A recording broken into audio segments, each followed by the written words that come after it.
Good morning, ladies and gentlemen. This is Paul Cunningham, Capricorn Control. The time is 3 minutes after 6 Eastern Daylight Time. We're coming up on T-minus 32 minutes, 21 seconds. Mark. To facilitate the broadcast media, we will precede each announcement with a 5-second tone followed by a 1-second pause. Anyone who's not been furnished with a press kit can pick one up at the information trailer. At the present time, all systems are go, all lights are green.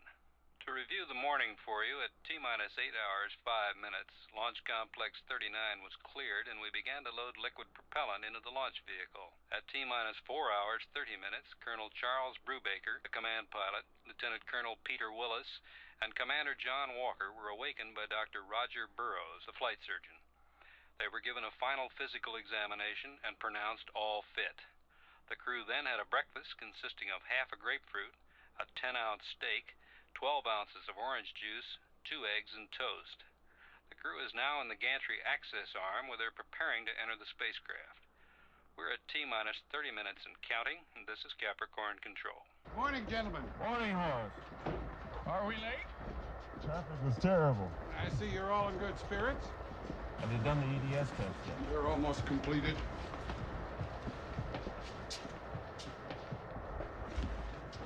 You want us to enter? In a moment. What's up? I'm not very good at things like this. I've known you, especially Colonel Brubaker, for some time. What you're about to do today, I've spent my life. I'd just like you to know that I feel that all I've ever worked for, it has meaning today, and I'm very proud. Proud of the program, and proud of what I've been able to contribute in some small way, and proud of you. I'd like for you to take this Bible with you. From me. From all of us. Why, Horace, I don't know what to say. Well, try saying nothing for a change. Horace.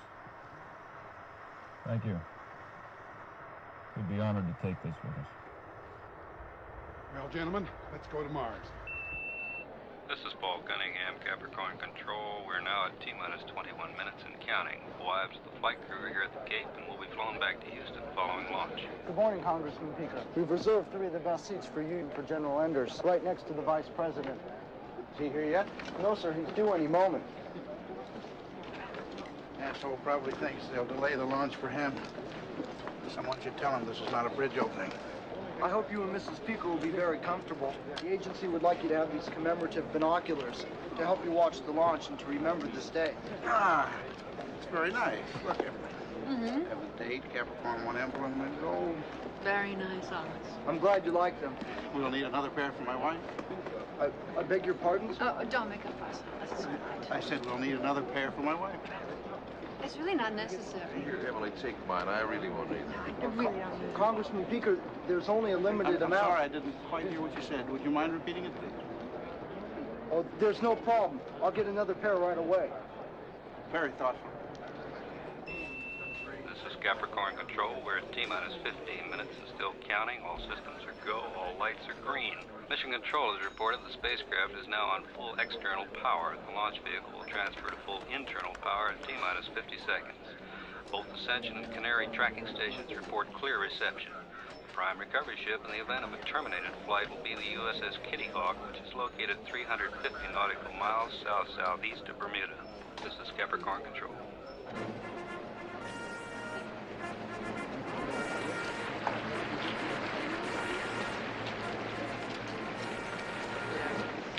Hello, Emily. How are you? Phyllis? Hello, Hollis. Nice to see you. Glad to see you. Hollis, how are you? Very well, Mr. Vice President. How is the President today? Oh, just fine, thank you, Hollis. And he asked me to personally express his regrets at being unable to attend this launch. However, there were some very pressing matters that needed his attention in Washington. Like getting reelected. Mr. Vice President, I hope you and Mrs. Price will be very comfortable. The agency would like you to have these commemorative binoculars to help you watch the launch and to remember this day. Thank you. Thank you very much. Very nice. What is your name, son? Hughes, sir. Mark Hughes. You learned pretty quick. You'll do all right. Thank you, sir. We're at T-minus 10 minutes and counting. Stage 1 is green.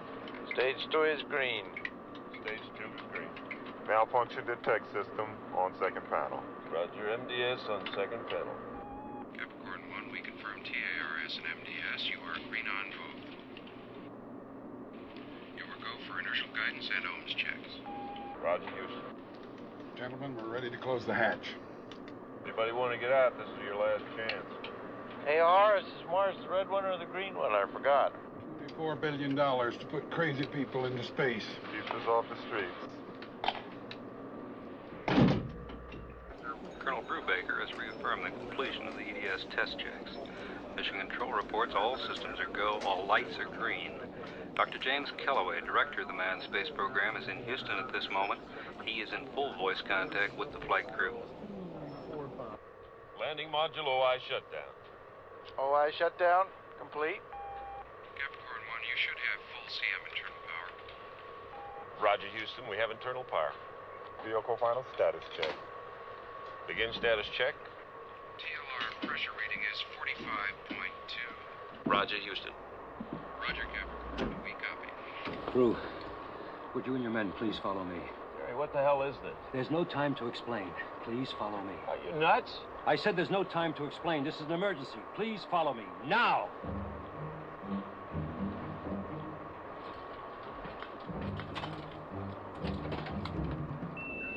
This is Paul Cunningham, Capricorn Control. The space vehicle final checks have been completed. The access arms are swinging into final retract position. The destruct systems are now fully armed. TLR pressure reading is 45.2. Roger, Houston, 45.2.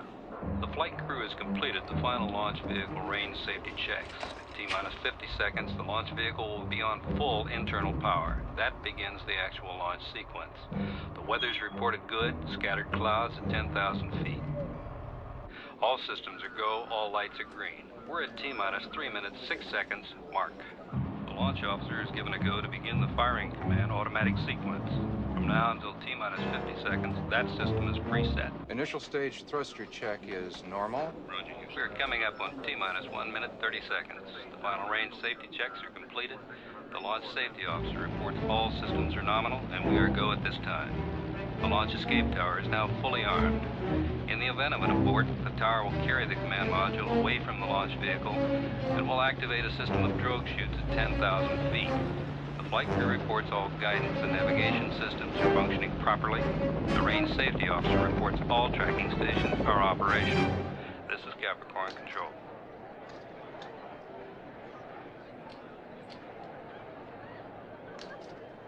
It's that big, tall, white thing over there. Can't miss it.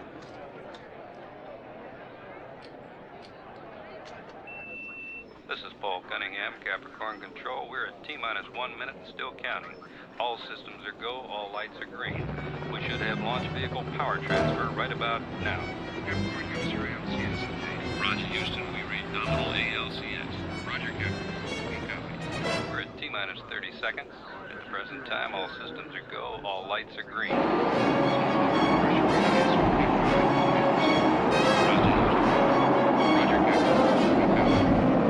Colonel, we're going to be a little while. You and your men might be more comfortable in these.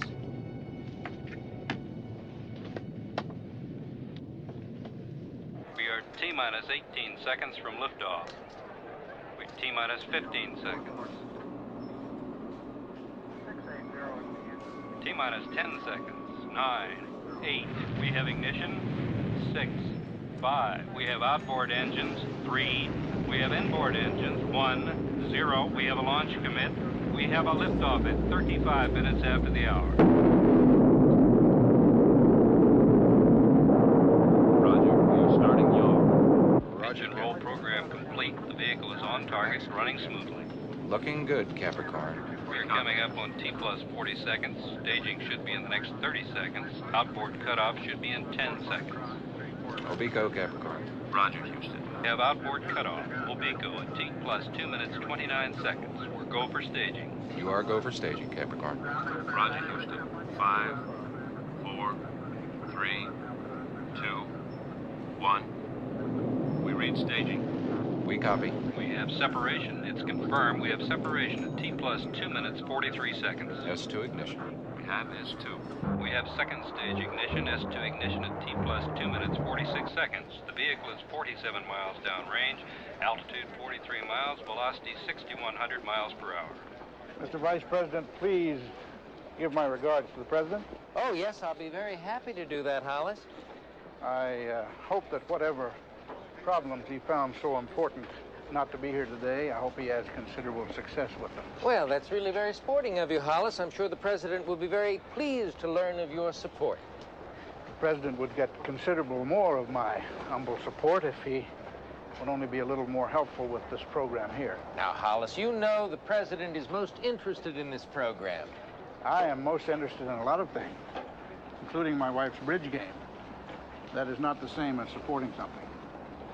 Hollis, there are a number of people who feel that we have problems right here on Earth that merit our attention before we spend billions of dollars on outer space. There are a number of people who feel that there are no more pressing problems in our declining position in world leadership. It was wonderful seeing you again, Hollis. The pleasure was all mine, Mr. Vice President. This is Paul Cunningham, Capricorn Control. We're at T plus 2 hours, 16 minutes into the flight. The spacecraft is now in an elliptical orbit with an apogee of 141 nautical miles and a perigee of 122 nautical miles. Mission Control reports full voice contact with the flight crew. This is Capricorn Control. Welcome, Colonel Brubaker. Please come with us. I'm not going anywhere till somebody tells us what the hell's going on. Everything will be explained to you. Bullshit. I want to know right now. Colonel, I know this sounds strange. We are all working for the same thing. We are not your enemy.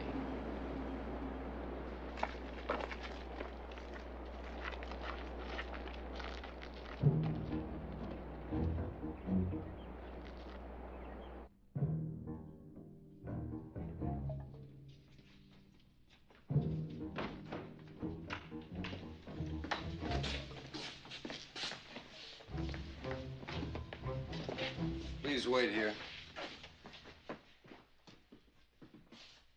I suppose you're wondering why I called you all here.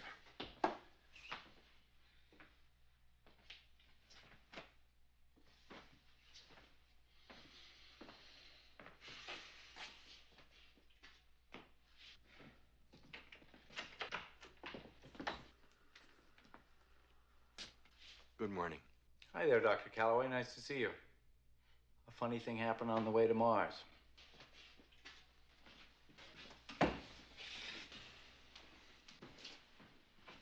Well, why don't you all sit down?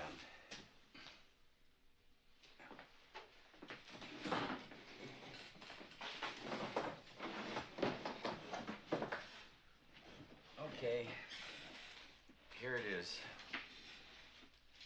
I have to start by saying that if there was any other way, if there was even the slight chance of another alternative, I would give anything not to be here with you now. Anything. Brew, how long have we known each other? 16 years. That's how long.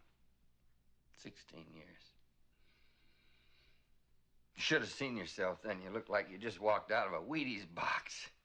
And me, all sweaty palmed and deadly serious. I told everybody about this dream I had of conquering the new frontier, and they all looked at me like I was nuts. You looked at me and said yes. I remember when you told me Kay was pregnant. We went out and got crocked. I remember when Charles was born. We went out and got crocked again. The two of us, Captain Terrific and the Mad Doctor, talking about reaching the stars, and the bartender telling us maybe we'd had enough. 16 years. And then Armstrong stepped out on the moon, and we cried. We were so proud. Willis, you and Walker, you came in about then, both bright and talented wise asses. Looked at me in my wash and wear shirt, carrying on this hot love affair with my slide rule. And even you were caught up in what we'd done. I remember when Glenn made his first orbit in Mercury. They put up television sets in Grand Central Station, and tens of thousands of people missed their trains to watch. You know, when Apollo 17 landed on the moon, people were calling up the networks and bitching because reruns of I Love Lucy were canceled. Reruns, for Christ's sake. I can understand if it was a new Lucy show. I mean, what the hell is a walk on the moon? But reruns. Oh, jeez. And then suddenly everybody started talking about how much everything cost. Was it really worth $20 billion to go to another planet? What about cancer? What about the slums? How much does it cost? How much does any dream cost, for Christ's sake? Since when is there an accountant for ideas? You know who was at the launch today? Not the president, the vice president, that's who. The vice president and his plump wife. President was busy. He's not busy. He's just a little bit scared. He sat there 2 months ago and put his feet up on Woodrow Wilson's desk. And he said, Jim, make it good. Congress is on my back. They're looking for a reason to cancel the program. We can't afford another screw-up. Make it good. You have my every good wish. His every good wish. I got his sanctimonious vice president. That's what I got. And so there we are. After all those hopes and all that dreaming, he sits there with those flags behind his chair and tells me we can't afford a screw-up. And guess what? We had a screw-up. A first-class, bona fide, made-in-America screw-up. The good people from Con Amalgamate delivered a life support system cheap enough so they could make a profit on the deal. Works out fine for everybody. Con Amalgamate makes money. We have our life support system. Everything's peachy. Except they made a little bit too much profit. We found out 2 months ago it won't work. You guys would all be dead in 3 weeks. It's as simple as that. So all I have to do is report that and scrub the mission. Congress has its excuse. The president still has his desk, and we have no more program. What's 16 years? Your actual drop in the bucket. All right, that's the end of the speech. Now we're getting to what they call the moment of truth. Come with me. I want to show you something.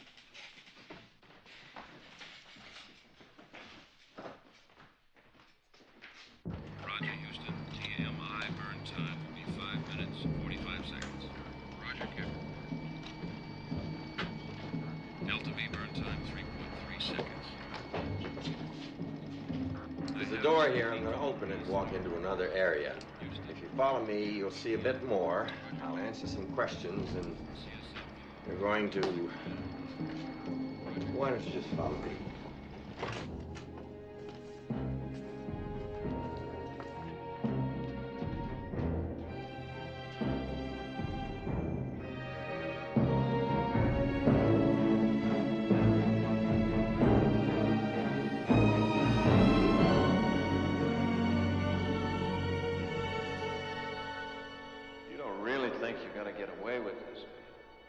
Well, I don't know. It's a chance.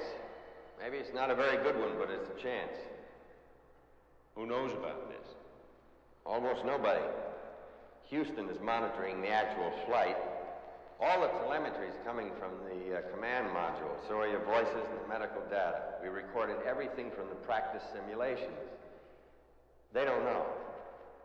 All we need from you is the actual television transmissions during the flight and the Mars landing. That's all. Just the television transmissions. That's all. Just the television transmissions. We inserted a change in the onboard computer so the spacecraft will land 200 miles off target when it returns to Earth. You'll be flown to an island near that point. From there, you'll be transferred to a helicopter. The helicopter will fly you to the space capsule, and you'll be put inside. It'll take the recovery forces a minimum of an hour and a half to reach the splashdown site. By then, you will be inside the capsule. When the prime recovery carrier arrives, they'll find you inside the capsule and take you out of the spacecraft. You thought of everything. I don't know. I hope so. Of course, you're sure we'll go along, right? No, I'm not. What if we say no? I don't know. Don't say no. When does Alan Funt come running in and tell us we're all on candid camera? Oh, Jesus. You think I like this? You think I really believe I'm standing here in this craziness telling you about patching in tape recordings and telemetry and an island 200 miles from the target zone. I don't know what the hell I'm doing either. I just care so goddamn much. I think it's worth it. I'm not even sure of that. I just think it. I think I'm gonna throw up. Well, that'll solve everything. What's this all gonna solve? It'll keep something alive that shouldn't die. Before you all begin to moralize, you take a look around. You look at what we've done and how much more we can do. You look at what we've meant to this country. Nobody gives a crap about anything anymore. People close their garages and triple lock their doors, hide under the beds. They're even afraid to turn on their television sets for fear of what they might find out in the evening news. There's nothing more to believe in. Now, you want to blow this whole thing wide open? God knows what it might do to everybody. I'm sorry. I'm so goddamn sorry. I just don't know what else to do. I'm hanging on by my fingernails, just like everybody else. Go on. You want to be the ones who give everyone another reason to give up? Go on. This is really wonderful. But we go along with you and lie our asses off in the world of truth and ideals as protected. But we don't want to take part in some giant ripoff of yours, and somehow or other we're managing to ruin the country. You're pretty good, Jim. I'll give you that. No. You're twisting my words. Don't sell yourself short. Don't sell the program short. Don't oversell it. I'm not so sure that canceling a flight or cutting off appropriations means America folds up. It's not as simple as that, and you know it. I don't know it. If the only way to keep something alive is to become everything I hate, I don't know if it's worth keeping it alive. Please, Brew. Don't talk like that. What the hell's the matter with you? Please, Brew, don't talk like that. I don't think this is right. All the rest is bullshit. You have to help. What do you mean I have to? You have to help. Well, what if I don't? Please. Don't put me in a corner. You're crazy. You know that? You know that? You're crazy. You've got us in the middle of this nut house and you don't want to be put in a corner? Your families. What about our families? Please, you have to help. What about our families? You have to help. Oh, shit, this thing is out of my hands. You think it's all a couple of loony scientists. It's not. It's bigger. There are people out there, forces out there, who have a lot to lose. They're grown-ups. It's gotten too big. It's in the hands of grown-ups. What about our families? They're flying back from the Cape to Houston. They're all together on the plane. No, you're not serious. Brew, don't make me. You son of a bitch, tell me! They're on the plane together, goddammit! You want it in writing? There's a device. It's on the plane, too. There's some people, if I don't give them the all-clear signal, they'll explode it. Don't you understand? It doesn't have to be like this. You have to help. It's gotten out of control. It's too big. You wouldn't. Tell me you wouldn't.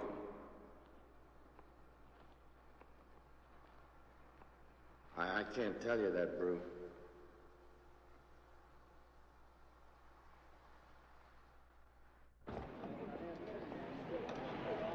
This coffee is horrible. It's not that bad. It is. It's that bad. Don't drink it. I'm always unwrapping things. I wake up and take the cellophane off the drinking glass. The soap's in a Holiday Inn wrapper. Even the toilet has a paper band on it with a nice little note from the hotel saying they put the band on the toilet for my protection. I'm always afraid that if I stay in bed too long, the maid's going to walk in the room and put a paper band around me and the bedspread. I don't mind. You wait. After a while, you won't know what city you're in. I defy anyone to tell me the difference between the Holiday Inn in Houston and the Holiday Inn in Cincinnati. The rooms are the same. The music in the elevators is the same. Even the ladies with too much makeup in the coffee shop are the same. You never know where you are until after breakfast when you read the paper. I don't mind it. Well, I don't mind it that much either. It's just that I would like it all to be with someone I care for. Someone I could share it with. Bullshit. You're so damn cynical. I'm not cynical. It's just that your act could use a little polish. What do you mean by that? Well, Liz Haller, for starters. It was the California primary. I believe you used the one about both of you being witnesses to the unfolding of history. You have to admit that's a little better than soap wrappers. You think all I want to do is jump you? Yes. You would know sincerity if it ran over you. Not if you were driving it. I'm glad I'm not like you. I have better legs. Okay, I give up. Don't give up so easily. Just change your approach. What approach would you like? How about something like, I would like to jump you. Think that would work? Stands a better chance than wanting to share a meaningful life together. I would like to jump you. Go jump yourself.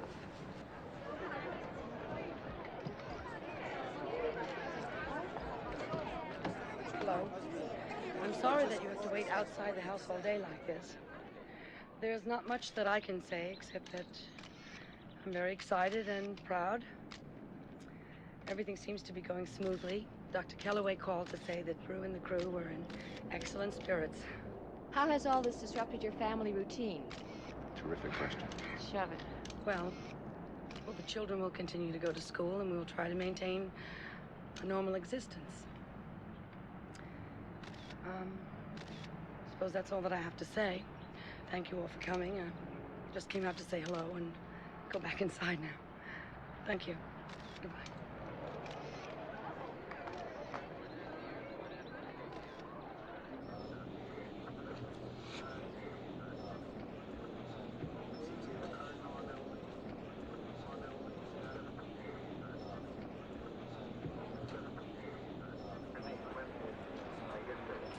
Dr. Bergen.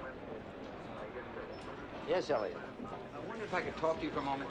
What is it? Well, there's something. I have a problem, sir. Oh, are you feeling all right? Oh, yes, sir. It's the readout. What about the readout? Well, I just can't figure something out. Well, perhaps I can be of some help. I hope so. See, I ran a check on the transmission on my own on the signals. On your own? Yes, sir. I like your dedication. The readout. The television signals are coming in ahead of the spacecraft signals. It's like they're closer or something, much closer. No, that's not possible. There must be some malfunction in your equipment. Well, I don't think so, Dr. Bergen. You see, I double-checked that console. Which console are you on? 36, sir. Well, that's the answer. We've been having some problems with the circuitry on 36. We've had trouble with it before. I'll make sure it's repaired, and thank you for bringing the problem to my attention. You show initiative. I like that.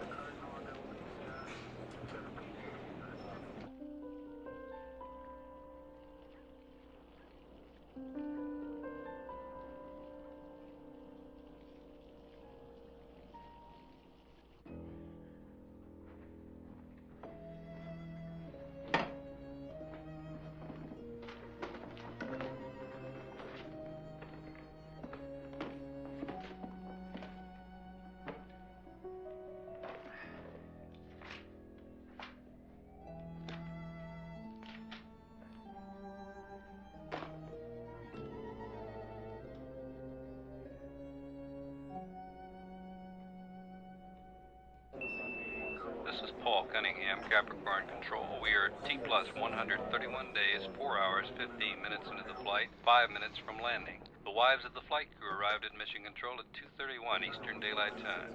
In just a few minutes, we should be receiving a signal from the spacecraft.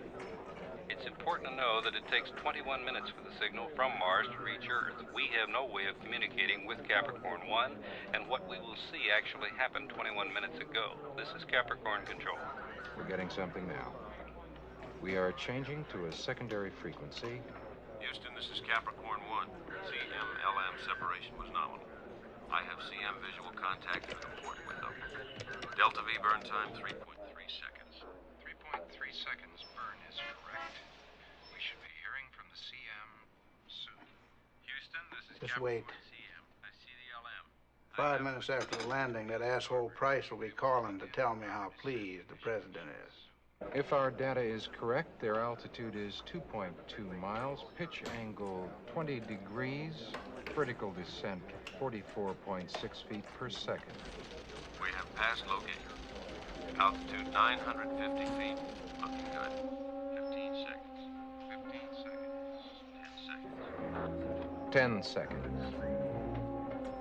9, 8, 7, 6, 5, 4, 3, 2, 1, 0. Houston, this is Capricorn 1. We have landed.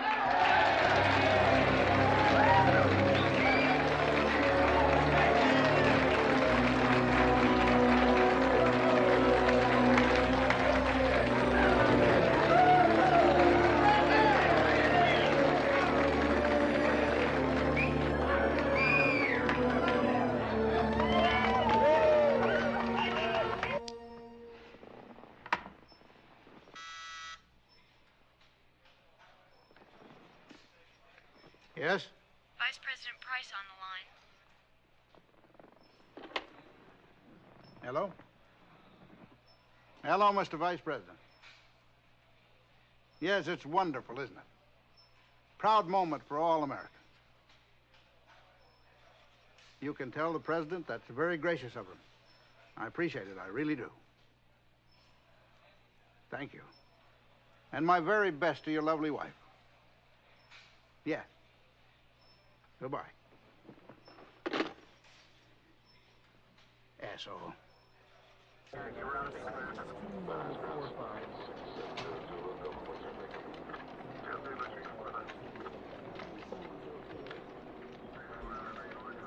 Dr. Kellaway, I wonder if I could speak to you for a moment. Certainly, Elliot. What seems to be the problem?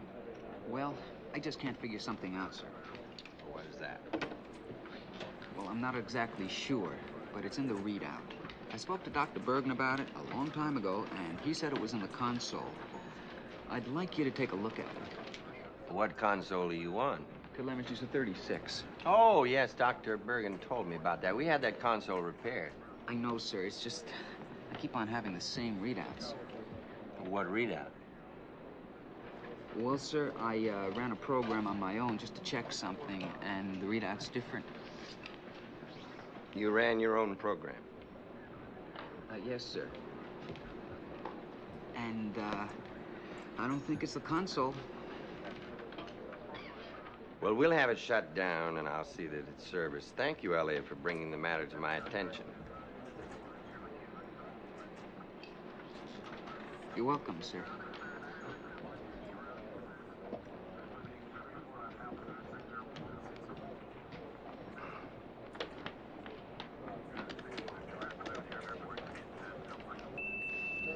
Paul Cunningham, Capricorn Control. The flight director advises that the LM crew has been given a go for the first EVA on the Martian surface. Because the time delay would make a conversation impossible, the crew has taken a pre-recorded message from the President of the United States along with them. This is Capricorn Control. Houston, we are activating the camera. Roger, Capricorn. Houston, you should have a picture now. We have a pretty good picture now. Houston, I am out of the hatch. I'm on the ladder. Houston, the suit is functional. The ladder is steady. I am 3 steps from the bottom. I'm 2 steps from the bottom. Houston, I'm on the bottom step. Houston, I am going to set foot on the surface. Ready, slow-mo. I take this step in the journey of peace for all mankind. Hey! Slow-mo.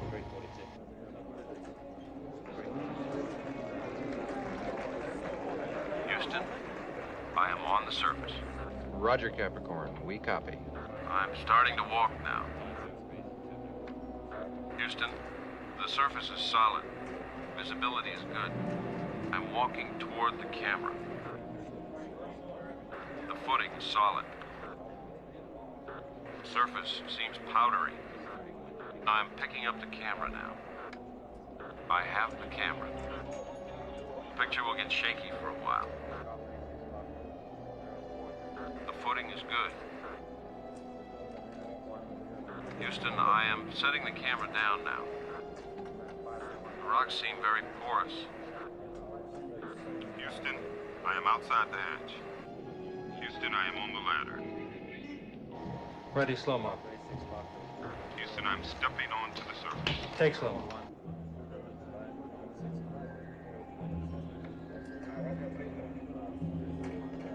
Houston, I am on the surface. We are going to set the flag on the surface. We do not claim this planet in the name of America. We claim it in the name of all the people of the planet Earth. We hope that our visit will increase the understanding of the human race. Walker should be activating the tape soon with the pre-recorded message from the President. Houston, I am starting the tape.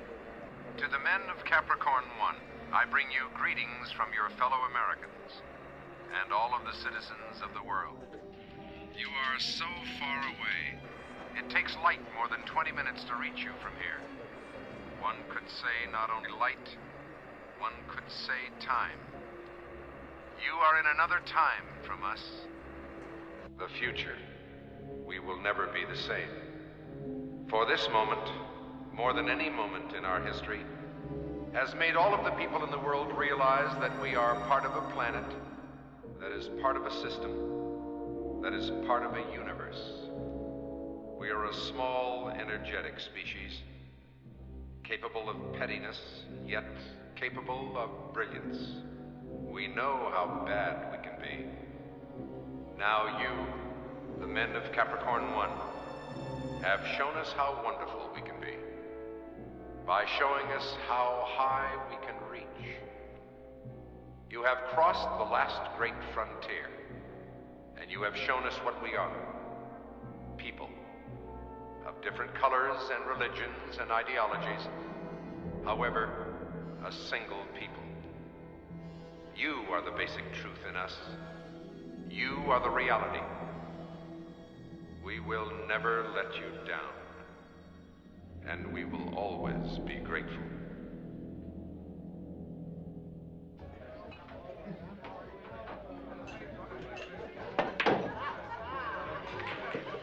I have decided after careful deliberation and painful soul searching to give you an opportunity to win your $50 back. I don't feel like playing. 8 ball, $5 a game. I don't feel like it. $10 a game. Serious? So am I. I'll even let you break. How much more serious can a person be? You're drunk. I knew there was a reason I was feeling this good. I need a drink.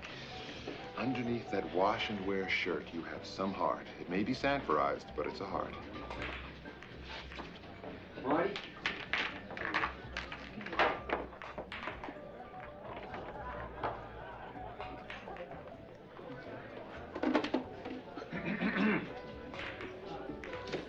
You said I break. I must have been drunk.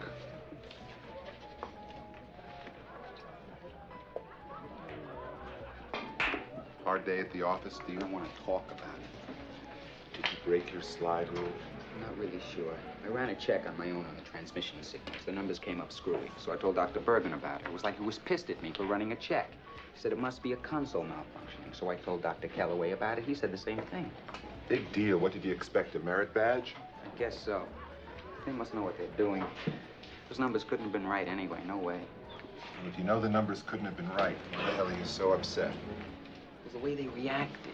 No double check or anything. They looked at me like I was a kid and offered me a cookie. What were the numbers? I have to admit it is ridiculous. Good, let's play pool.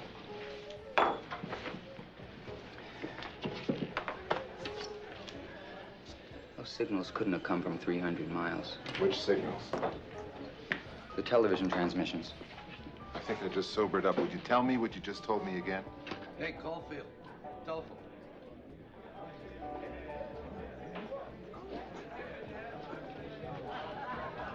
Hello.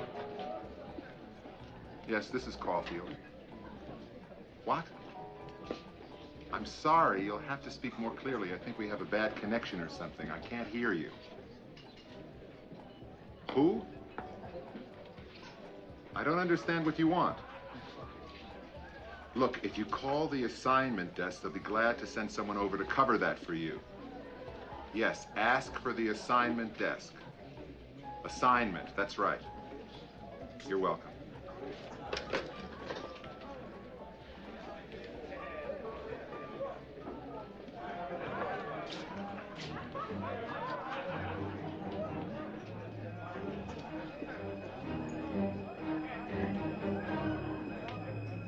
Anybody hungry? No. Oh, the marvels of American science. Here we are, millions of miles from Earth. We can still send out for pizza. I'm not going to do it. Not gonna do what? Tomorrow, I'm not going to sit in this thing and talk to my wife and tell her everything's going fine. I'm not going to do it. I tried. I got 2 little kids with big bright eyes. And I used to tell them their daddy was going to make them proud of him. Like he was of them. And now I got to go home.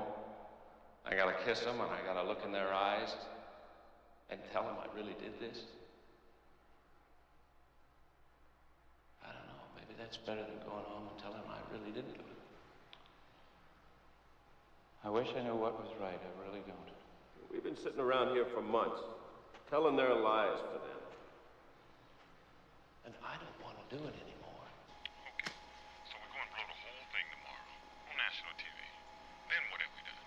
We'd screw up a lot of people's dinners. We've already screwed ourselves. Okay, so what do we accomplish by screwing everybody else? He's got a point there, you know. We went along with this because of you. You and our families. Now you want to go out in some terrific blaze of glory, and we get pulverized in the process. And our families.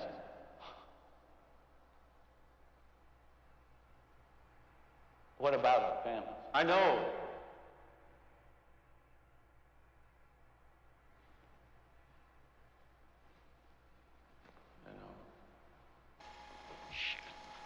That's the best thing I've heard anybody say in 3 weeks. What's the best thing? Shit. I just don't think I can do it. Get me Dr. Calloway. Why all of a sudden are we standing up for the bad guys and you're on the side of truth and justice? We may have a problem with Brubaker tomorrow. I wish I had the words. Damn, the words, Blue. These people, they're capable of anything. And we got our families out there. Now we're in this thing, and I think we're in too deep to stop now. No one of us is going to decide. It's got to be all of us. Operator, I'm trying a number now for over an hour and it's busy. Would you kindly check to see if it's out of order? I know you don't do that. Yes, it's an emergency. Thank you. 873-3657. No, 3657, Mr. Elliot Witter.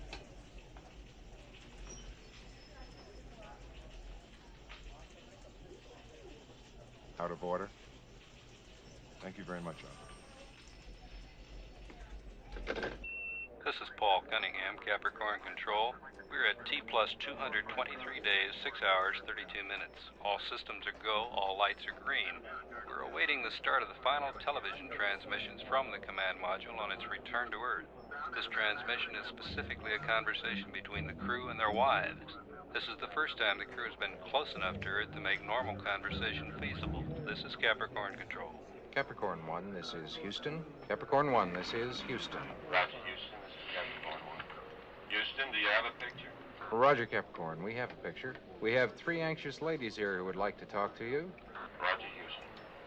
We sure like to talk to them. Okay, go ahead, but keep it short. Remember, this is long distance. Jack? Jack, it's Betty. Hey, Betty. How are you? You look fine. Thank you. You know, we can't see you up here, but you sure sound terrific. I miss you. So do the kids. Thank you. I miss them, too, more than you all know. Peter?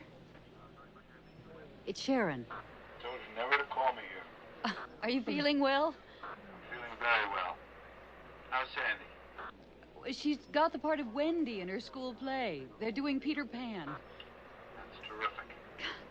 You sound so close. It's hard to believe you really are that far away in space.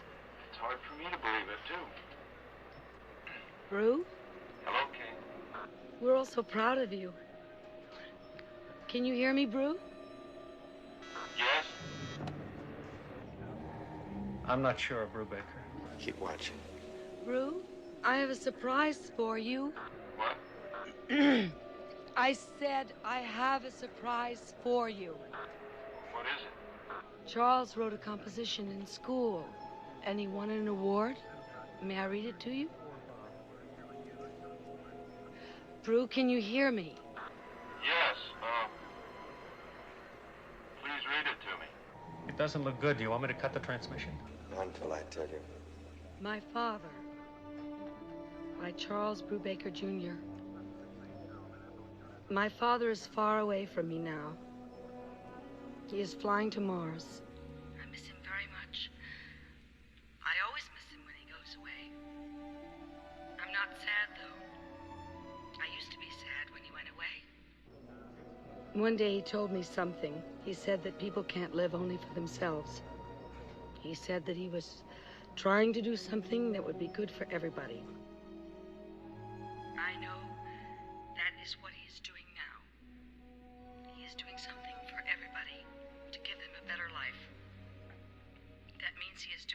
for me, too. So even though he is far away, he is thinking about me and I am with him. That is why I'm not sad. That is why I'm so proud of my dad. And I love him so much. Kate? What is it? There's something I want to say.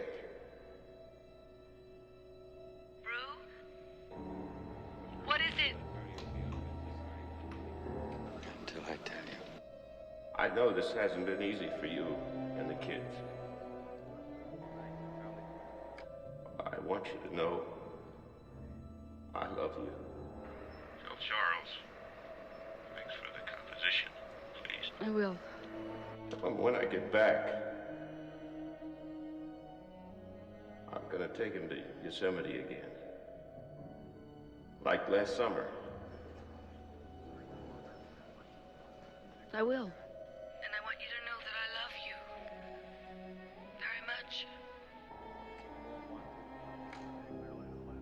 Time's up, gentlemen.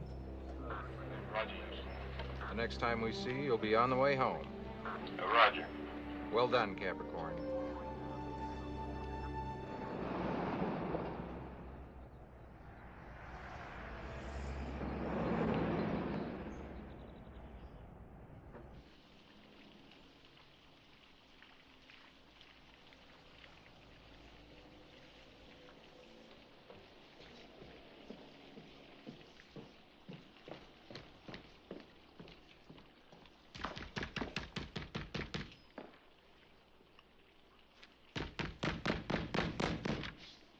Yes? Is Witter in? Tell him it's Caulfield. Who? Witter, Elliot Witter. There's no one here by that name. You must have the wrong apartment. Well, this is apartment 228, isn't it? Yeah. Oh, you probably have the wrong building. You know, they all sort of look alike. Yeah, that's right. This is 4311 Claridge, isn't it? Yeah, it is. Elliot Witter lives at 4311 Claridge in apartment 228. Is this a joke? Look, I've been here a million times. Elliot's a friend of mine, and he lives in this apartment. Look, Mr. Whoever you are, I'm cleaning an oven. It's my oven. It's in my kitchen, in my apartment. Now, if you don't mind, I'd like to get back to it. Wait a minute, just wait. Look, I'm not a crazy person, and I'm not a mugger. I'm looking for my friend, and he lives in this apartment. I swear it. Would you get your foot out of my door, or I'm going to call the police. Now, I don't think this is funny anymore. Wait, I can prove I've been here before. I know this apartment.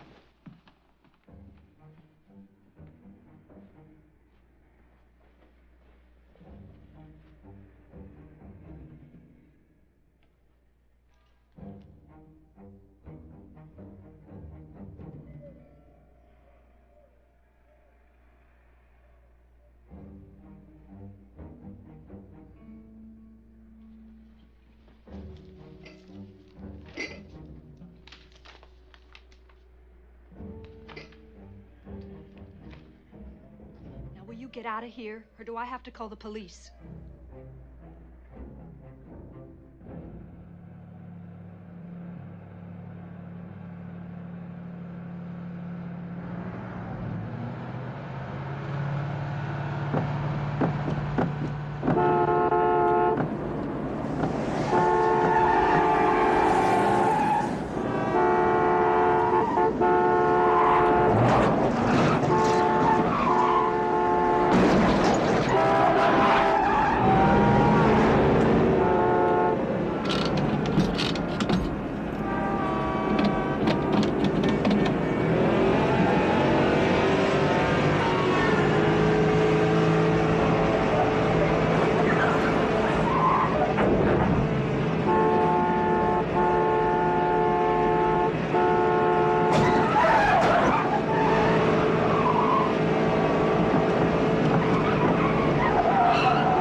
Paul Cunningham, Capricorn Control. We are 259 days, 14 hours, 12 minutes into the flight. All systems are nominal. All lights are green. The prime recovery ship, the USS Oriskany, is in position.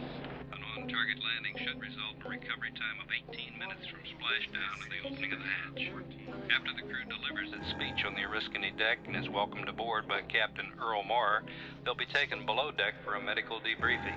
Tonight at 8 o'clock Pacific Daylight Time, the crew will attend a victory banquet topped by a special dessert, a 40-foot red cake depicting the Martian surface. We are 23 minutes, 12 seconds from the beginning of the reentry phase. This is Capricorn Control. We have a chopper waiting on the island to take you to the spacecraft when it splashes down. It'll take the Oriskany about an hour and a half to reach you, so there won't be any rush. All lights are green. Roger. All green. Separation thruster checklist. Separation thruster checklist. Outboard thrusters. Outboard thrusters armed. Inboard thrusters. Inboard thrusters. How we doing? We might have a slight problem, sir. What is it? They're a little bit off target. How far off?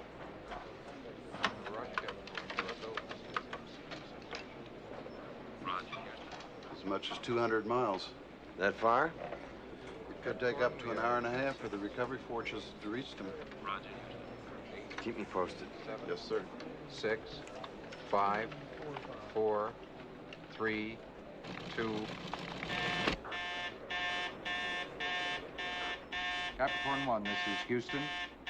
Capricorn 1, we show red on the heat shield. Do you copy? Capricorn 1, this is Houston. We show red on the heat shield. Do you read? Capricorn 1, this is Houston. Capricorn 1, this is Houston. We show red on the heat shield. Do you copy? Capricorn 1, this is Houston. Capricorn 1, we show red on the heat shield. Do you copy? Capricorn 1, Dr. this is Kellaway? Houston. Capricorn 1, this is Houston. Do you read? Capricorn 1, this is Houston. Capricorn 1, we show red on the heat shield. Do you copy? Capricorn 1, this is Houston. Capricorn 1, this is Houston. Capricorn 1, this is Houston. Capricorn 1, this is Houston. Capricorn, we show a red light on the heat shield. Do you copy? Capricorn 1, this is Houston. This is Paul Cunningham, Capricorn Control. We are advised that there appears to be a malfunction. We do not know what the problem is. We will keep you advised. This is Capricorn Control. Charles, take Sandy and go inside. Charles, go inside now. Charles, I said right now.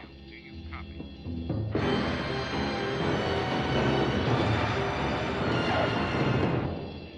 Capricorn 1, this is Houston.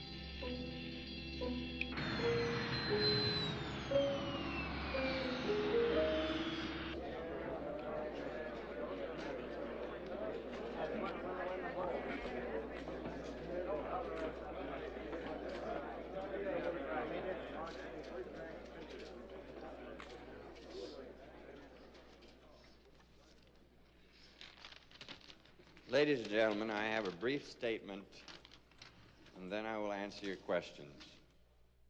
It must have been re-entry.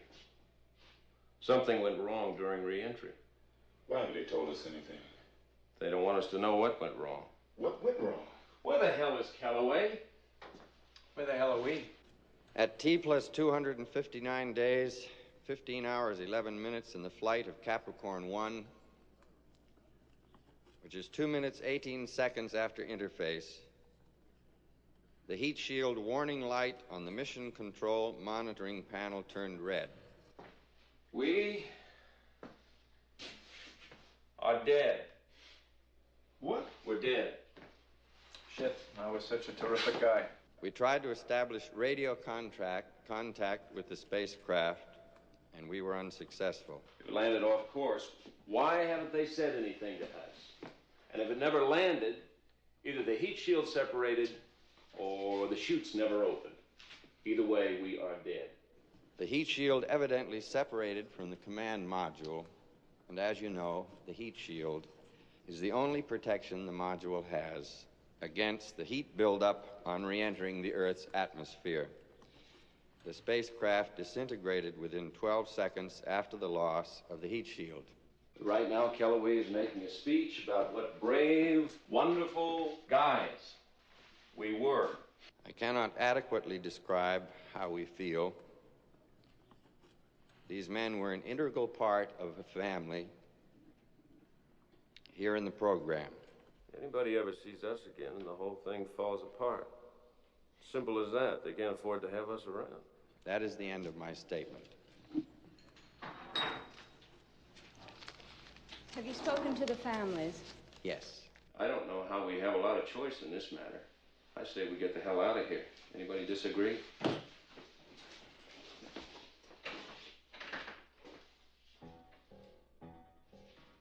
When was the last time the heat shield was checked? All during the re-entry phase, there were a series of status checks. All of them gave us every indication the shield was in place.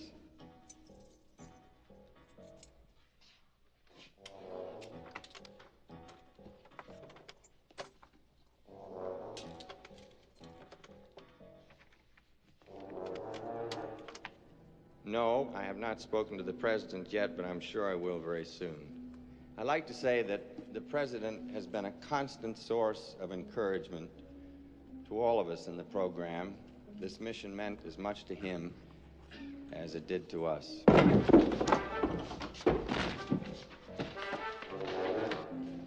You think this will end the manned space program? I don't know. You can't reach that far without stumbling somewhere along the way. That doesn't mean that your goal isn't worthwhile. So many people have given so much. In 1967, we had the Apollo 1 fire.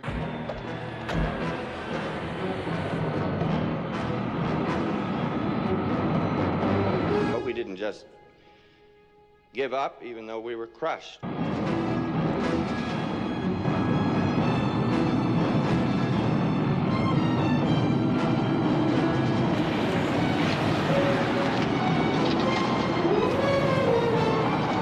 We went on as they would have wanted us to.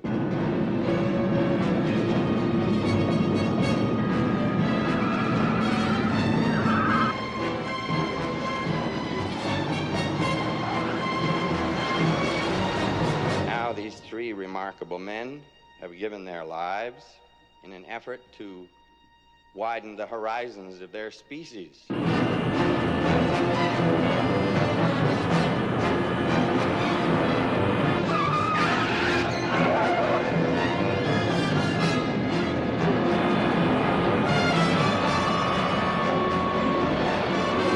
died striving for a goal.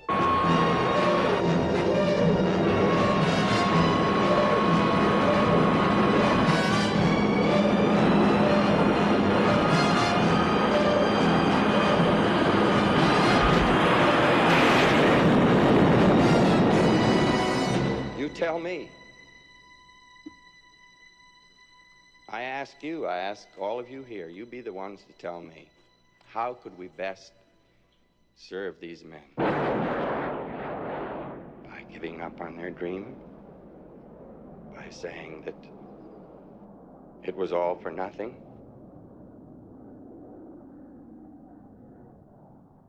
You give me the answer. That was the left gear we lost. See if you can retract the other one. Have you any idea where we are? No. Which direction are we headed? West. Once we hit the coast, we'll go north. All we've got to do is get to any city, any place there are people. A newspaper, a television station, any place we can show up and be seen, then it's over. I'm not sure it's exactly over. Our families, our kids, they think we're dead. I wonder. When we show up, when everybody finds out, I wonder if they'll be happy. Maybe it'd be better for them if we were dead.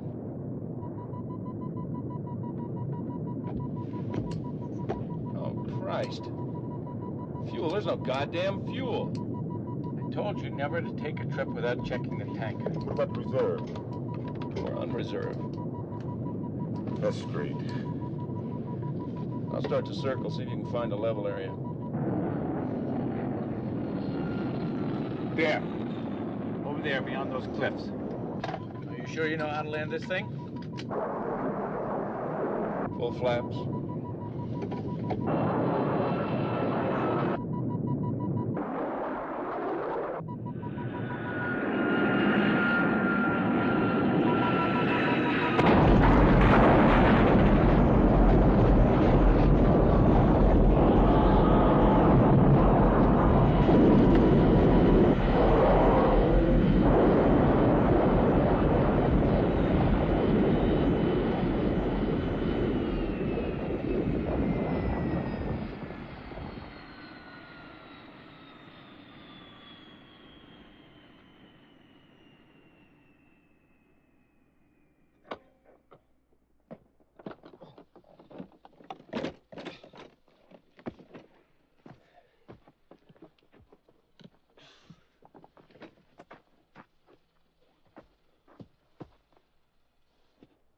I think we're on Mars.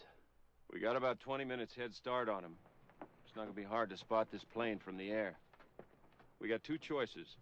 Either we stick together or we split up and go in different directions. Hey, I just found a survival kit in here. A can of water each. Flare each. John, you take the flint. Peter and I'll split up the matches. Anybody want the gun? I'd shoot my foot. I'd shoot his foot.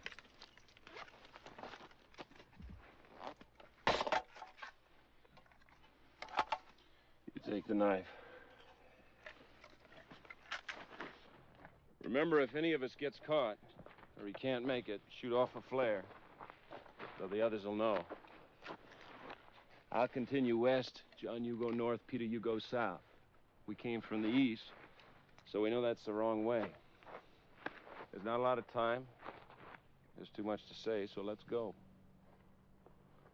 If any of us makes it. Well. Did I ever tell you the one about the guy who had a job giving enemas to elephants? And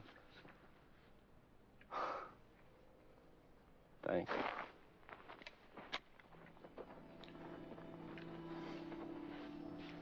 you ever hear it? You can tell me about it when we get home.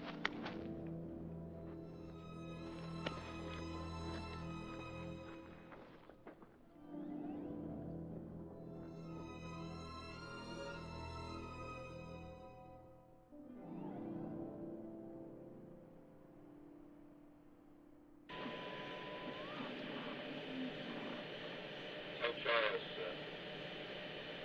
thank you for the conversation.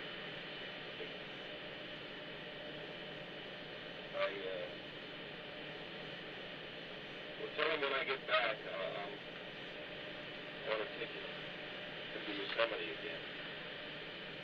Like last summer.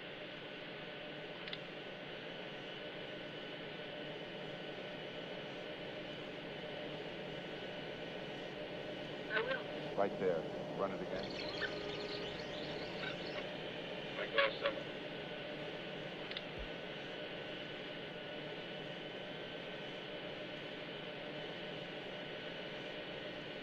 I will. Look, sir. Look, sir. Mr. Knox, sir. Let's do tricks with bricks and blocks, sir. Let's do tricks with chicks and clocks, sir.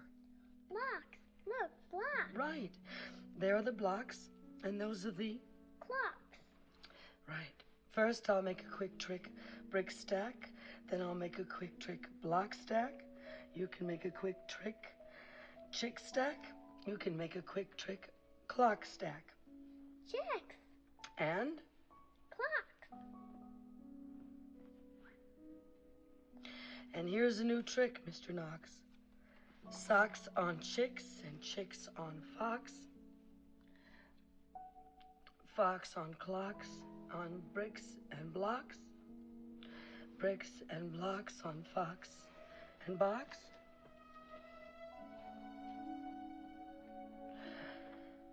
Now we come to ticks and talks, sir. Try to say this,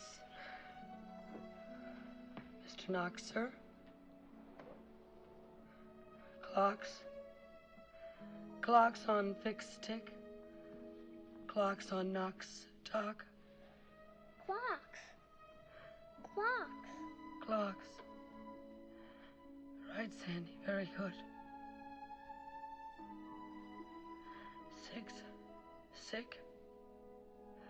Bricks. Tick.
Yes? I'd like to see Mrs. Brubaker. My name is Caulfield. Miss Brubaker isn't seeing anyone at the moment. I telephoned this morning. I believe I'm expected. What was that name again? Caulfield, Robert Caulfield. Oh, yes. Miss Brubaker is expecting you. She's out on the patio. It's right through there. Thank you.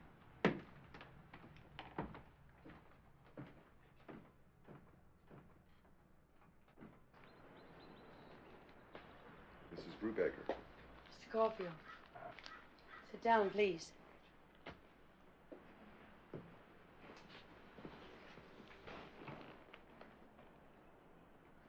Mrs. Brubaker, first of all, I'd like to say I'm really sorry. Everyone is I know, so... and I appreciate it. Please don't be too uncomfortable with me. I don't know that I could put up with that right now. I understand that you think you're interrupting me, and you are, but I welcome the interruption. You called and said it was something important. What is it? Mrs. Brubaker, it may not be important to you. I'm looking for something that may be important to me. It's personal. You're a reporter, aren't you? Yes, as I told you, I'm not looking for an interview. I would like to ask you a few questions about the last time you spoke with your husband after the landing. What about it? Well, this may sound strange, Mrs. Brubaker. Please don't be upset with me. Just before the conversation ended, Colonel Brubaker said to you something about going on a vacation, and your reaction was, it was like you didn't understand what he was saying. Why would you want to know about that? As I told you, it's something personal. It's personal to me, too. Please, I'm not trying to embarrass you or anyone else. Why would any of this be your business? Please, trust me. Why? You ask really good questions.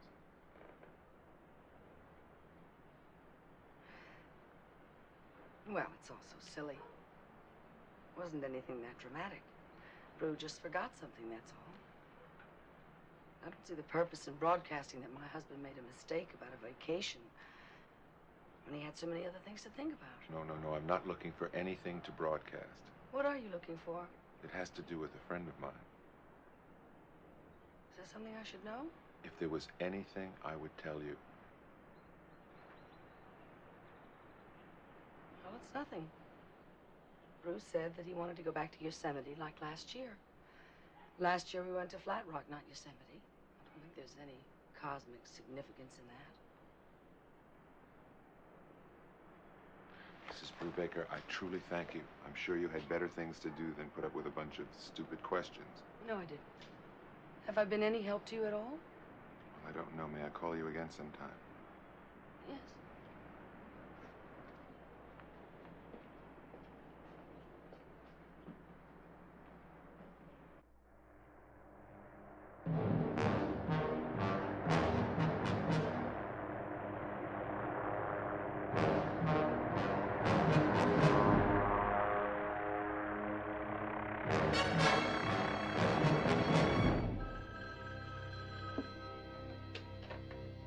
Yes.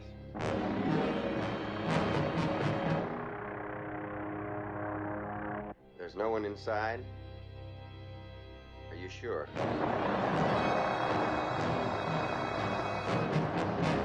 Get more personnel. They can't go too far on foot.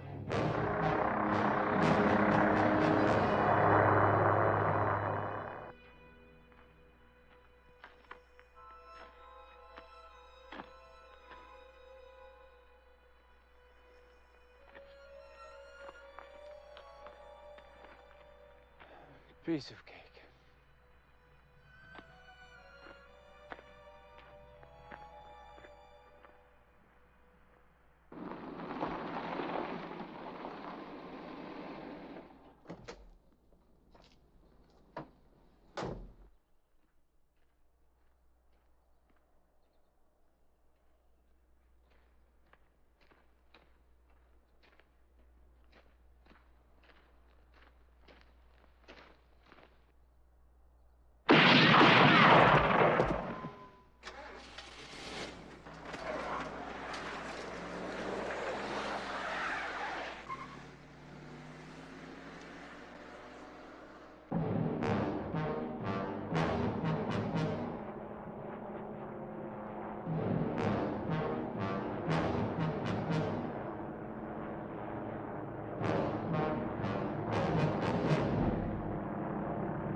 Charles, cut it out. You know you're bothering her. I know you're bothering her, and she knows you're bothering her. If you want to stay in the pool, cut it out.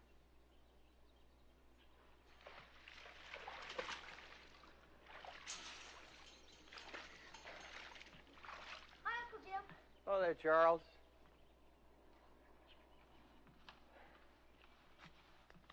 Hello, Penny. Jim? You look just fine. Thank you. Can I offer you something to drink? No, thank you. How are the children? Fine. Charles is strong. He's very much to himself, but he's strong. Sandy doesn't know. There's going to be a memorial service on Tuesday, right here in Houston. The president will be here. He's going to speak. It's nice. Will I get a folded flag? I would like you to be there. Please. I know how difficult everything is for you just now. I feel like Jack the Ripper even asking you. It's just that it would be good for everyone if you could go with me to the service. It's a horrible way to die. No, absolutely not. When the heat shield separated, it was over in less than 5 seconds. I know that sounds grisly. You just have to know that he never suffered. He died doing what he wanted to do. Something he felt was important enough to die for. I know. I don't think it was important enough for him to die for.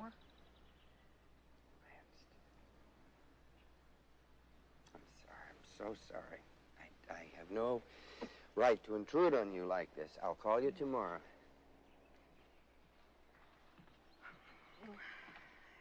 Jim, I'll go. You're a very special woman. He was a very special man. Thank you. Hey, Uncle Jim? Yeah. My dad went to Mars. Yes, he did.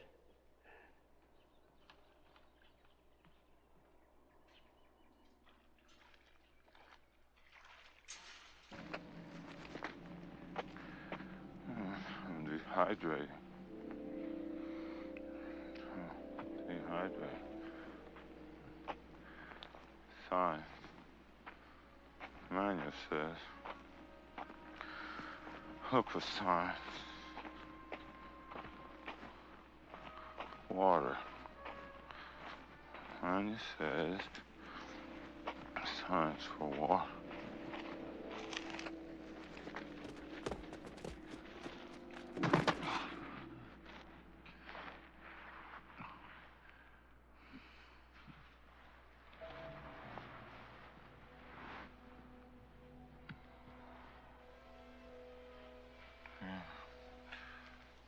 Dry riverbed. Science. Bending river. Lower side. Bending river.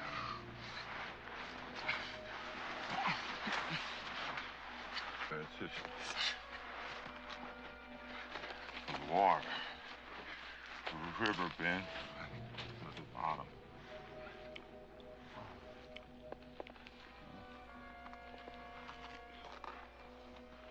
Water. Hydrate. Water.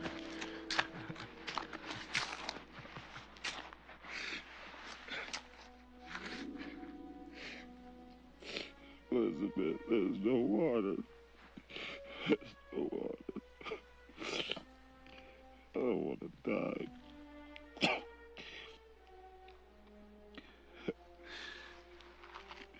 Elizabeth.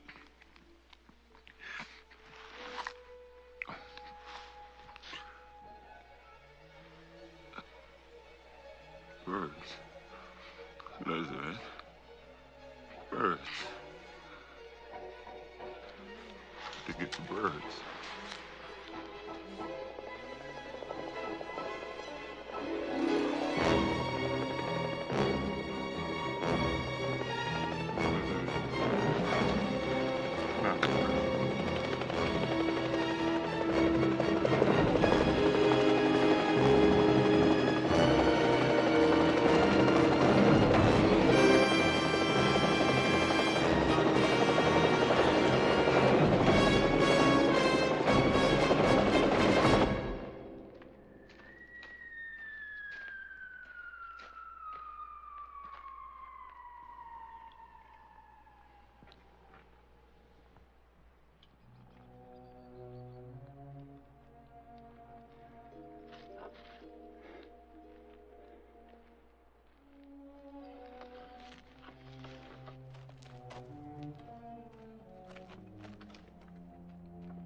Yes. He was alone? Which direction was he heading from the airplane?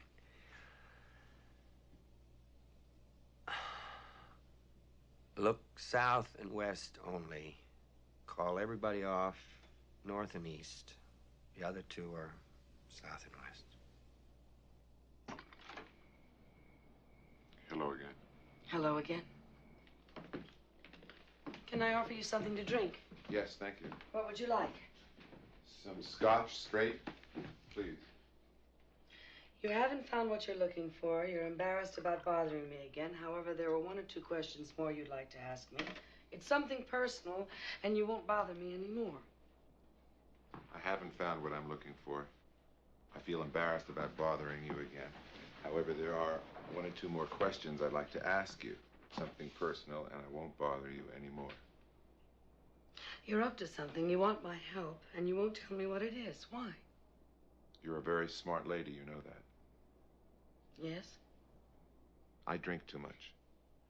I get in trouble a lot because I talk too much. Sometimes I have an imagination that's a bit too vivid. Something's wrong, and I don't know what it is. Believe me, I would never do anything to harm you or your husband. I swear I wouldn't. What are you after?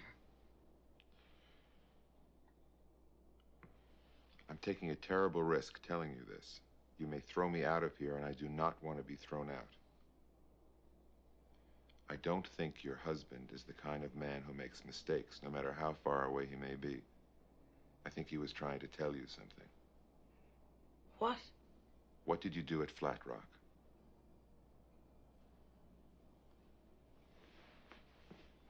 Nothing much. We came home after one day because Charles got sick. What did you do that one day? I don't remember. We took a tour of the town. They had those tours. And I don't remember. We took some home movies. Do you have them? Yes. May I see them? Yes. They were making a movie the day we were there. Brew got a big kick out of it. He never knew it took so much time to just do one simple scene. Charles loved that one. He wasn't in the greatest mood, though. He didn't know it, but he was sick. Brew was fascinated with the detail. He couldn't get over how something so fake could look so real. He kept on saying that with that kind of technology, you could convince people of almost anything. There's this guy, see? He takes a trip to Europe. It's his first vacation in a long time. He sees the sights, you know.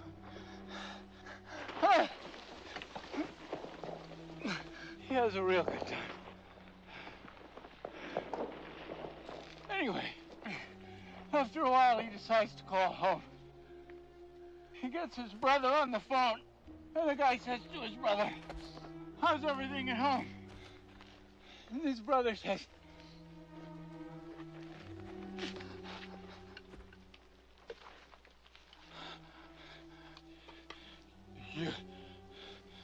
Your cat died.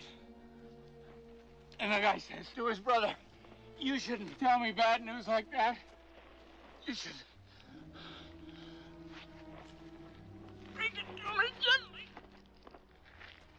You know, like,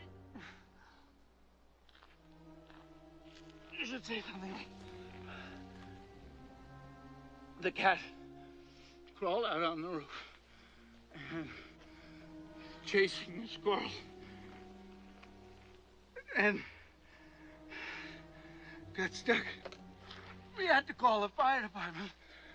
And when they finally got there, the fireman crawled out. He grabbed the cat. But on the way down, he slipped, and the cat fell to the ground. Ah! Ah!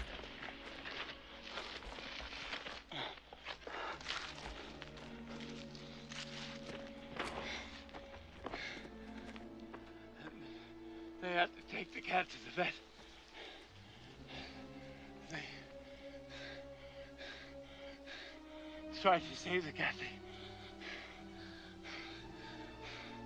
They even operated on the cat. But it was too late.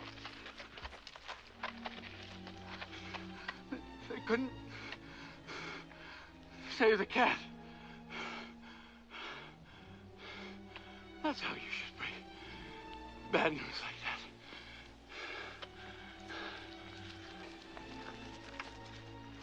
So the guy says to his brother,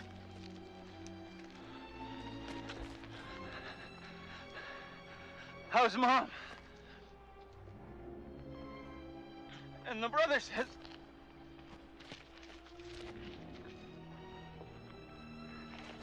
she's on the roof.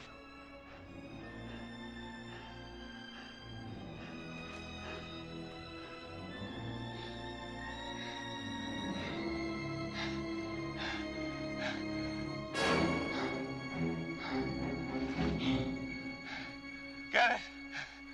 She's on the roof.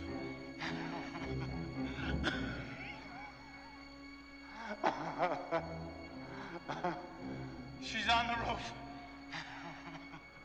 Got it.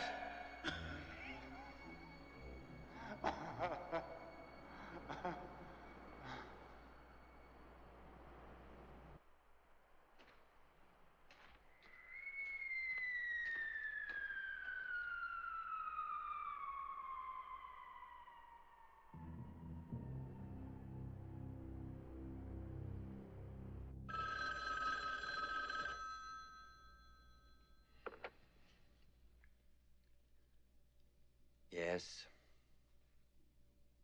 Which one? What direction was he going? Brubaker is going west. Put everybody west.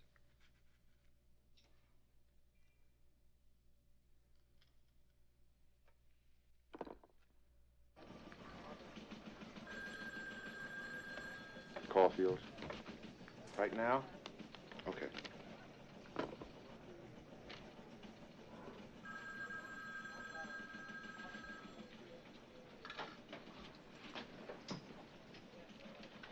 How nice of you to join us here.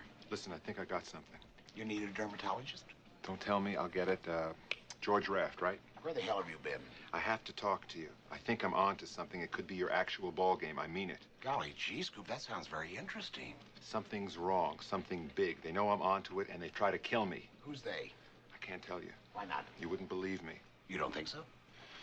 Okay, listen to me. I got a tip from a friend, a good friend. Then he disappeared. He disappeared? Like he never existed. There's some lady living in his apartment. His apartment is all different. She said she's been living there for more than a year. I checked the building rental office. They have receipts from her for more than a year. I checked NASA personnel. They have no record that my friend ever worked there. They say they never even heard of him. So this friend of yours who works at NASA gives you a tip and then he disappears. And it turns out that he never lived in his apartment. He never worked at NASA. And this is the guy that gave you the tip on your cosmic scoop, and you think I won't believe you? My car. Someone tampered with my car. The one you decided to go swimming with? They did something to it. I couldn't stop it. Can you prove that? The police said, they said that nothing was wrong. And you think I won't believe you? Somebody took a shot at me. When? Yesterday. Thank God I've got an alibi. I'm telling you the truth. Listen to me. And listen good. I don't like you, Caulfield. You're ambitious. You think the way to get ahead is to come up with the scoop of the century. Woodward and Bernstein were good reporters. That's how they did it. Not by telling me they've located Patty Hearst 3 times like you did. Or that brilliant piece of investigative journalism you pulled off by finding an eyewitness to the second gunman in the Kennedy assassination. The small fact that the man had been in a mental institution at the time never deterred you, not Scoop Caulfield. Well, most reporters are like me. They are plotters. They spend a lot of their time checking little things, like facts. They cover mundane stories like wars and trials and hearings. You never seem to have enough time in your busy schedule to stoop so low as to cover a story. You occupy your time with tips from people who never existed, driving your car into water and then claiming it wasn't your fault, getting shot at by unseen gunmen. Now, I really hate to interrupt your meteoric career with something so plebeian as a legitimate story. However, a trainload of propane gas had the bad taste to derail near Galveston, and there's a whole town that just might blow up. So it would be just really peachy of you if you would join your film crew that's waiting for you on the plane at this very moment while we speak. That was some speech. I thought so. I cannot go to Galveston right now. I don't think I heard you. Look, when a reporter reporter tells his assignment editor that he thinks he may be onto something that could be really big, the assignment editor's supposed to say, "You got 48 hours, kids, and you better come up with something good, or it's going to be your neck." That's what he's supposed to say. I saw it in a movie. Get your ass on that plane. I can't. I have to follow this. And you can't tell me what this earth-shattering story is? It sounds too crazy. If I told you, I'd be in more trouble. You're not crazy. I'm crazy. I'm crazy for listening, and I'm crazy for saying what I'm about to say. I'll give you 24 hours to come up with something, not 48. I saw the movie too. It was 24.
Freeze! I'm not moving an inch. Robert Caulfield? Yeah, who the hell are you? Federal agents. We have a warrant to search your apartment. You have a warrant? What for? Just don't move. I promise. Just tell me what this is all about. Hey, come here. Look at this. Could you come with me, please, Mr. Caulfield?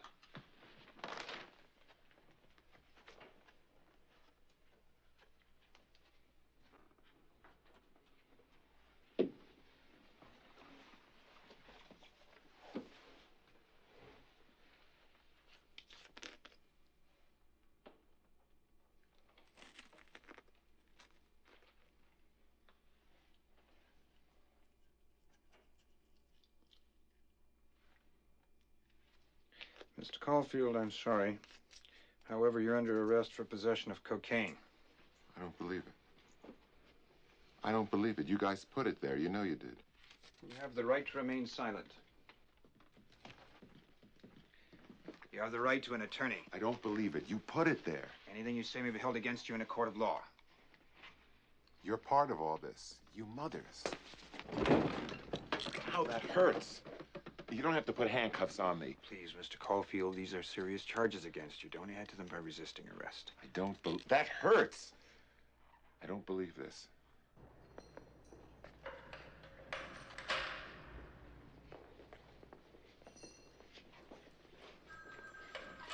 Well, hello there, Caulfield. So nice to see you. It's at this point that Alan Hill says to Richard Conte. Jimmy Stewart. Oh, yeah, Jimmy Stewart, thank you. Look, Scoop, I can't keep bailing you out of trouble. The front office is on my neck. I don't know how much longer I can keep them off, right? Right. Wrong. I got you out of there so as not to embarrass the network. I mean, you are a schmuck. I can't trust you to cover a fire. You'd probably fall down and get burned. You probably would be the cause of it. A company car. You're fired. Oh, I love how that sounds. I love that so much, I'm going to say it again. You're fired. You're through. Oh, I love it. It's not what it looks like, really. Frankly, Scarlett, I don't give a damn. You see, I told you. You tell me about the lonely plight of a dedicated journalist, I tell you to stuff it. You tell me about a meaningful relationship, I tell you to stuff it. You tell me you're in trouble, you're out on bail, you just got fired, I tell you I'll be right over. My head hurts. You look awful. Thank you very much. You're quite welcome. Did you find out what I asked? 1 o'clock in the morning, I get a call from an unemployed junkie to find out all of the military installations in a 300-mile radius around Houston, Texas. You certainly have a way with words. Did you find out? Yes, and it wasn't easy. It took exhaustive research. Well, I'm proud of you. How many? 1. White Bluff. It's a SAC base. My father used to be stationed there. That's exhaustive research. At 1 o'clock in the morning, you call your father. That's exhaustive. White Bluff, that's too big. Too big for what? Too big for what I want. What do you want? I'm thinking of enlisting. They'll never take you. That's why I'm thinking of enlisting. You're on a story, aren't you? I was fired. You're on a story, and I'm helping you. This can't be happening. I really appreciate that. The only reason I'm doing it, considering your track record, whatever story you're on will turn out to be garbage. You shouldn't mince words.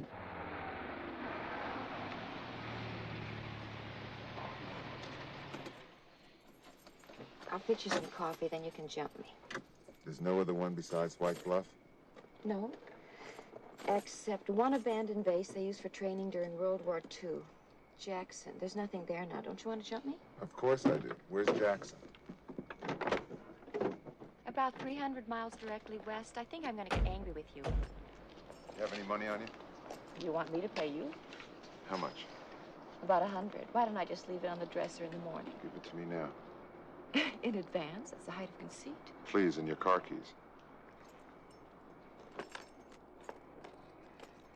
You're really being terrific. Why?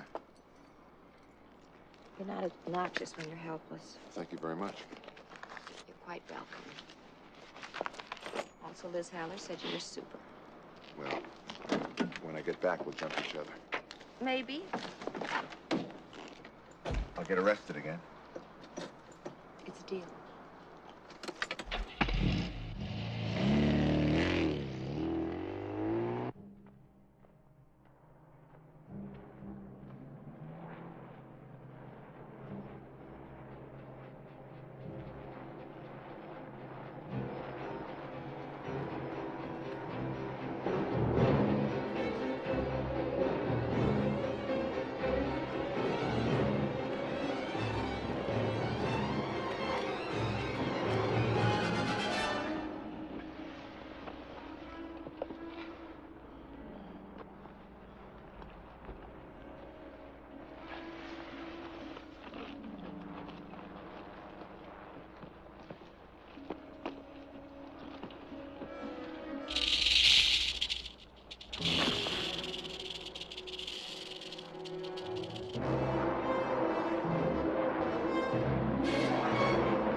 Morning. Morning. You in charge here? See that sign there? Yes? Well, read it. I did. Out loud. A&A Crop Dusting Service. You want to know who I am? I bet you're one of the A's. But which one? I bet you can't answer that question, smart ass. First one. Wrong. Can I have one more guess? You got it. The second one. Wrong. I'm both of them. A&A. My name is Al Bain. Now, I got a son. You know, the other A was for him. But he don't like to fly. He became a lawyer. I think he's a pervert, so I took the A away from him. You want to speak to somebody in charge? You're speaking to both of them. My name is Caulfield. Hey, I can't help that. Mr. Albane, how much do you charge to dust a field? $25. I'd like to hire your plane. That'd be $100. You said you charged $25. $25 to dust a field, but you ain't got no field because you ain't no farmer, which means you ain't poor, and I think you're a pervert. Okay, 100. 125. What? Because you said yes to 100 too quick, which means you can afford 125.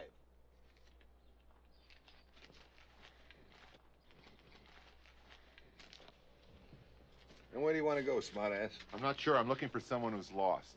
Your money.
put your goddamn head down so I can see? Why didn't you sit in front? You know how to fly? No. Then I gotta sit back, and you gotta put your goddamn head down, smartass.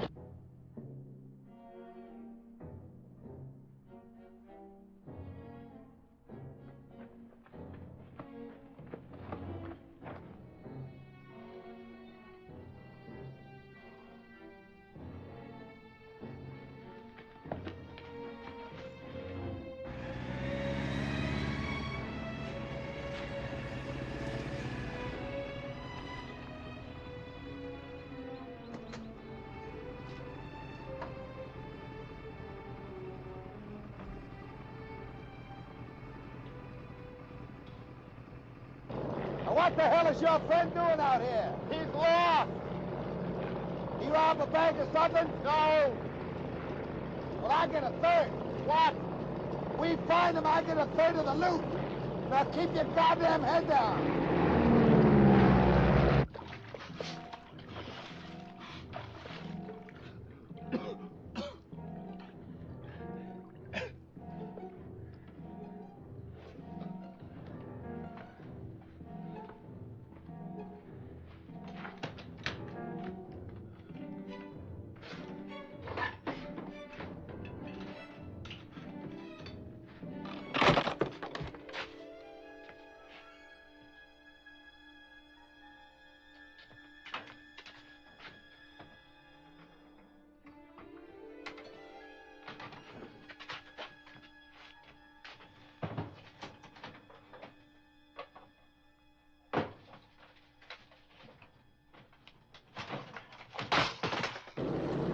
Think we should go in another direction? Hey, what? Over there. Where? Helicopters. I seen them fly around here last couple of days. Let's follow them. I would if I could see them.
They're going down over there.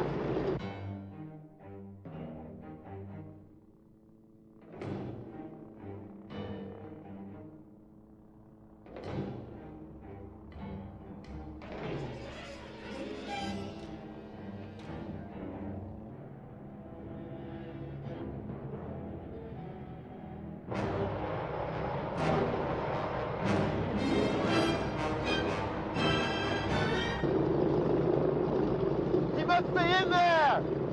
Let's go down. They got guns, Sonny. You said you wanted a third of the loot.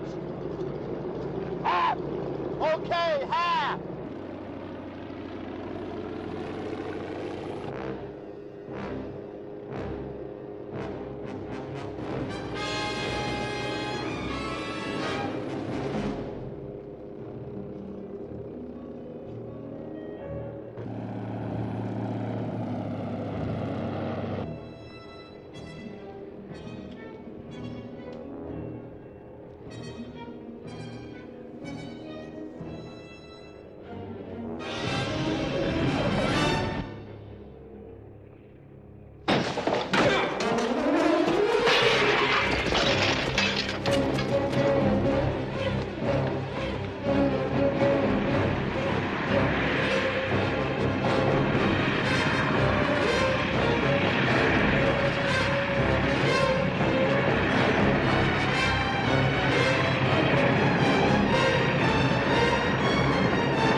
goddamn head down!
Remember, I get half.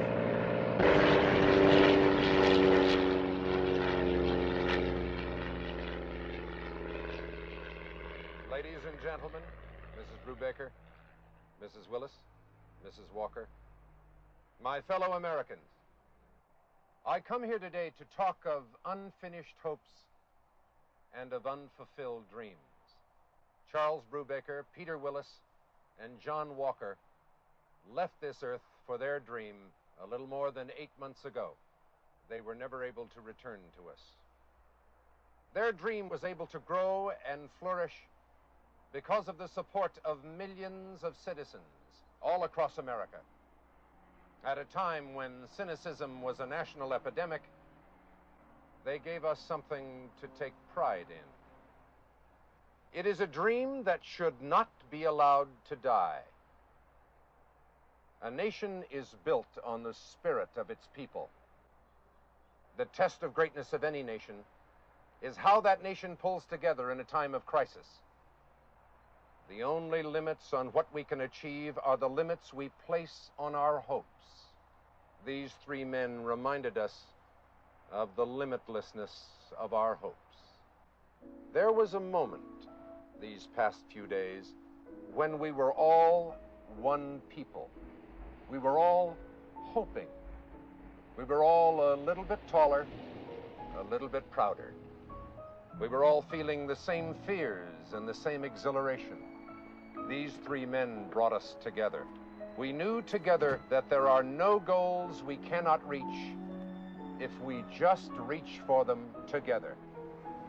There is no adequate way in which we can express our gratitude to the men themselves because they are no longer among us. However, we can serve their memory, what they stood for.